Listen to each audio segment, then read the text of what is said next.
South India shopping mall, the wedding మంత్ర, సరికొత్త wedding collection, south India shopping mall.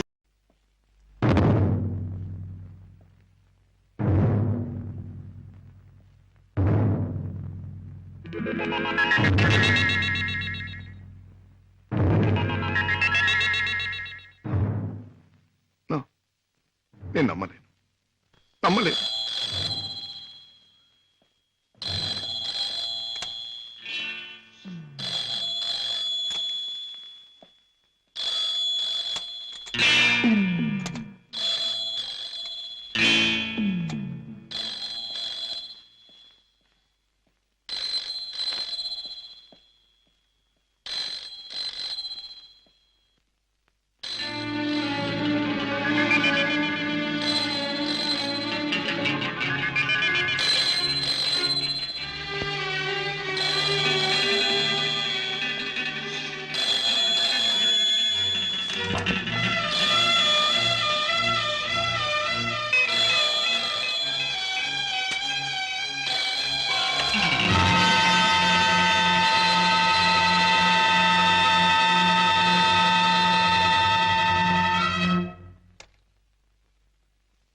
London లో విలువ కట్టిన వజ్రాలను మళ్ళీ నువ్వు ఒకసారి చూడాలని అవతల స్మగ్లర్స్ అడుగుతున్నారు.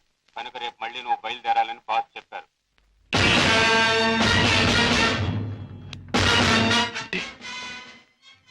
నేను విన్నది నిజమేనన్నమాట. Daddy is smuggler, daddy is criminal.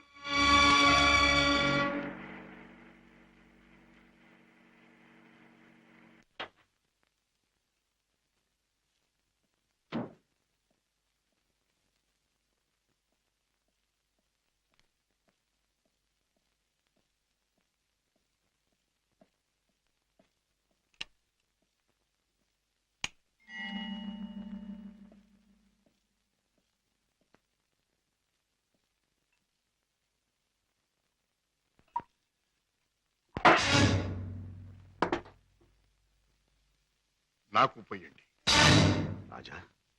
అవును, తెలిసిన నిజాన్ని తట్టుకోవాలంటే తాగక తప్పదు. తప్పనిసరిగా నీతో తాగించే ఆ తెలిసిన నిజాలేమిటి? మీకు తెలియదంటారా? నీకేం తెలిసిందంటాను. ఏనాడో తెలియవలసింది, లేదా ఎప్పటికీ తెలియకూడంది తెలిసింది. నేను దండం పెట్టే దేవుడు దారుణమైన రాక్షసుడని తెలిసింది. నాకు అన్నం పెట్టి చేయి అన్యాయంతో చేయి కలిపిందని తెలిసింది. రాజా. అవుండే, మిమ్మల్ని గురించి భయంకరమైన నిజం ఒకటి తెలిసింది. మీరు చేసేది స్మగ్లింగ్ అని తెలిసింది. మీరు నేరస్తులని తెలిసింది. తెలియగానే నేను నమ్మలేదు. ఇప్పటికీ నమ్మాలంటే నా మనసు ఒప్పుకోవటం లేదు. అందుకే మీ నోటి వంటి మీ మాటగా మీరే చెప్పండి డాడీ, మీరు నేరస్తులేనా? చట్టం దృష్టిలో దోషులేనా? మీరు చేసేది సంఘానికి దేశానికి ద్రోహమేనా? చెప్పండి డాడీ, చెప్పండి. మై డియర్ బాయ్, నీకు తెలిసిందంతా నిజమే.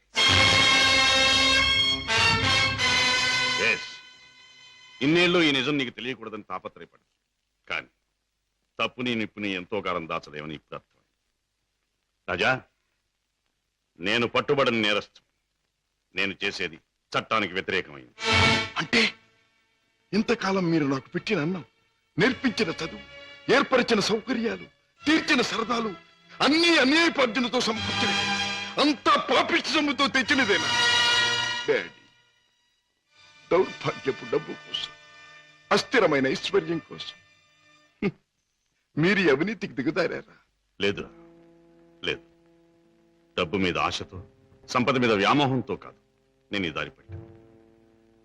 కట్టుకున్న మనిషి మీద ప్రేమతో, కన్న బిడ్డ మీద మమతతో తప్పనిసరి ఈ తప్పు దారి పట్టాను.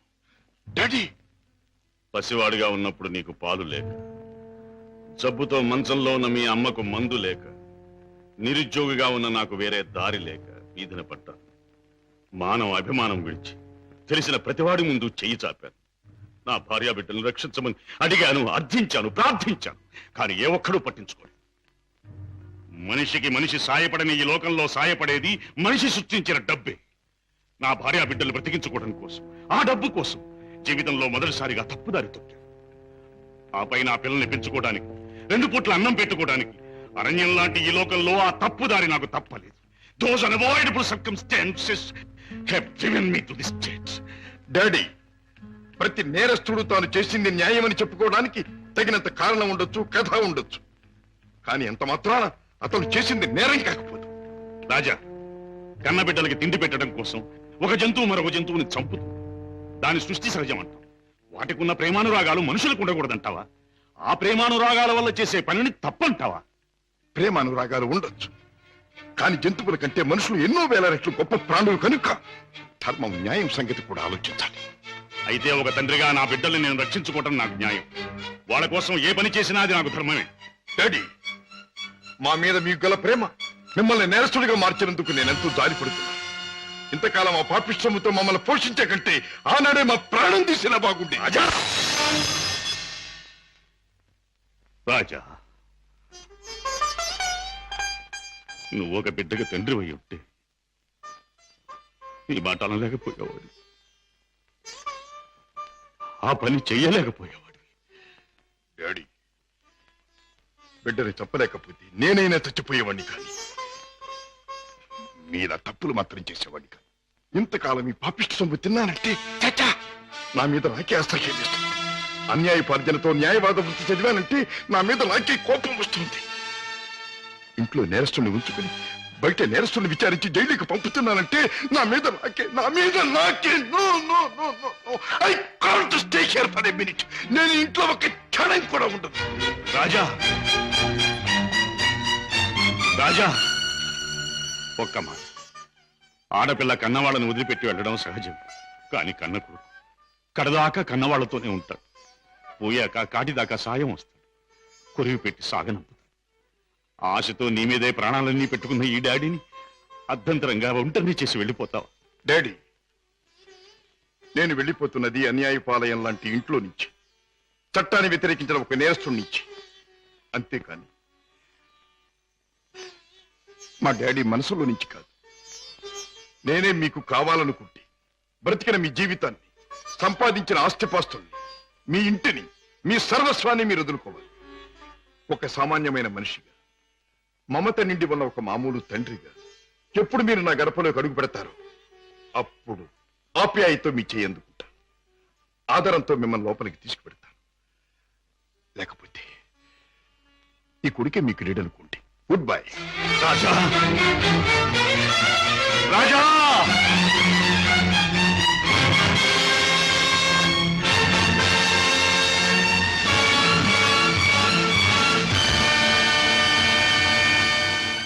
రాజును చెప్పేది మీ నాన్నగారు స్మగ్లర్స్ బుట్టాకు సంబంధించిన వారా?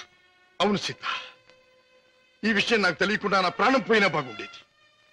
నాది గొప్ప పుట్టుకని, నా తండ్రి ఒక గొప్ప వ్యక్తి అని గౌరవంగా తలెత్తుకు తిరిగిన నేను ఈ నిజం లోకానికి తెలిస్తే తల వంపులు కావాలి, లేదా తల వంచుకు చావాలి. బాధపడకు రాజా. సీత, మగవాడిగా నాకేం పర్వాలేదు. కానీ డాడీ నేరస్తుడనే విషయం నా చెల్లెలికి, ఆమె భర్తకి తెలిసిన రోజున ఆమె కాపురం వల్ల కల్లోలమవుతుంది. నేరస్తుడి కూతురు తన భార్య అని తెలిసిన రోజున నా బావ ఆమెను అసహించుకోవచ్చు, లేదా వదిలేయచ్చు. రాజా, ఆమెకి నిజం తెలియనివ్వద్దు. అవును, మా బ్రతికేమైనా సరే నా చెల్లెలి కాపురం చక్కగా ఉండాలి. అందుకే ఆమెకి నిజం తెలియనివ్వకూడదు. ఏమిటి, అన్నయ్య ఇంట్లోంచి వెళ్ళిపోయాడా? అవునమ్మా, 2 రోజులైంది. అప్పటి నుంచి పెద్దయ్య గారు తిండి కూడా మానేసి తన గదిలో కూర్చుని కుమిలిపోతున్నారు. ఏం జరిగింది రామయ్య? అసలు గొడవ ఎందుకు వచ్చింది? నాకు తెలియదమ్మా. ఇద్దరూ గదిలో ఏదో గొడవ పడ్డారు. రాజాబాబు తనే పోతానన్నాడో పెద్దయ్య గారు పొమ్మన్నారో నాకు తెలియదమ్మా. బాబు, బాబేడి? తాతగారు నువ్వా బాబు? రా, కూర్చో. నువ్వైనా వచ్చావు, సంతోషం. మా ఎండిపోయాడా? ఎందుకని? నువ్వు కోపడ్డావా? లేదు బాబు, వాడే నన్ను కోపడి వెళ్ళిపోయాడు. ఉండమని ఏడ్చినా ఉండలేదు. ఏమిటి డాడీ, అన్నయ్య ఎందుకు వెళ్ళిపోయాడు? మిమ్మల్ని ఎందుకు కాదనుకున్నాడు? కాదనుకున్నది వాడు, వెళ్ళిపోయింది వాడు. ఈ ప్రశ్న నన్ను కాదమ్మా అడగాల్సింది, వాణ్ణి. చూడమ్మా, మీ అమ్మ చనిపోయినప్పుడు మీ ఇద్దరిని చూసుకుని బతికాను. నువ్వు పెళ్లి చేసుకుని వెళ్ళిపోయినప్పుడు వాణ్ణి చూసుకుని బతికాను. ఇప్పుడు వాడు కూడా వెళ్ళిపోతే ఇంకెవరిని చూసుకుని బ్రతకాలి? ఎందుకు బ్రతకాలి? బాధపడకండి డాడీ, నేను అన్నయ్యతో మాట్లాడతాను. నచ్చ చెప్పి మనసు మార్చి మీ దగ్గరకు వచ్చేటట్టు చేస్తాను. పద్మ, ప్లీజ్, నేనేమి చెప్పలేను, చెప్పను. నన్నేమి అడక్కు. నిన్నేమీ అడగనన్నయ్య, కానీ నేనే ఒక విషయం చెప్తాను విను. అమ్మ పోయాక మళ్ళీ పెళ్లి చేసుకుంటే సవతి తల్లి మనల్ని సరిగ్గా చూడదని మళ్ళీ పెళ్లి చేసుకోవడం మానేశారు ఆయన. తల్లి లేని లోటు పెంపకంలో తెలియకూడదని తనే తెల్లై మనల్ని పెంచారు. పెరిగొస్తున్న మనమే తన సర్వస్వం అనుకున్నారు. ఇలా జీవితంలో ఎంతో త్యాగం చేసి ఎన్నో సుఖాల్ని పోగొట్టుకున్న మన డాడీ ఈ రోజు నువ్వు ఇల్లు విడిచిపెట్టరాగానే ఎంత కుమిలిపోతున్నారో తెలుసా? అన్నయ్య, ఈ వయసులో ఆయన ఎందుకు బాధ పెట్టాలనుకుంటున్నావు? ఎందుకు ఒంటరివాణ్ణి చేసి శిక్షించాలనుకుంటున్నావు? ఎందుకు ఆయన గుండెల్ని గాయపరచాలనుకుంటున్నావు? ఎందుకన్నయ్యా, ఎందుకు? పద్మ,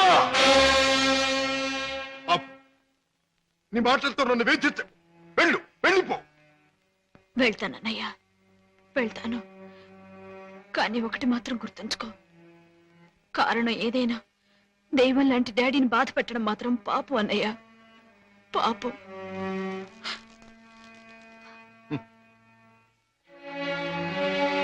చెల్లెమ్మ, నన్ను పాపి అన్నావు, నేను చేసింది తప్పు అన్నావు. అయినా మరేం పర్వాలేదు. శివుడు విషాన్ని కక్కకుండా మింగకుండా ఎందుకు గొంతుకులో దాచుకున్నాడు? అది మాత్రం గుర్తుంచుకో. వెళ్ళమ్మా, వెళ్ళు. అవును డాడీ, ఎంత అడిగినా వెళ్ళిపోవడానికి కారణం మాత్రం అన్నయ్య చెప్పలేదు.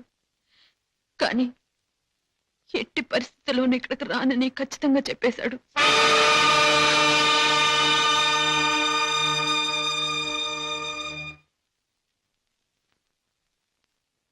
రాజా, అర్థం లేని నా బ్రతుకి అందమిచ్చావు. నిన్ను కలిసాకే నా జీవితం ఎంతో మధురంగా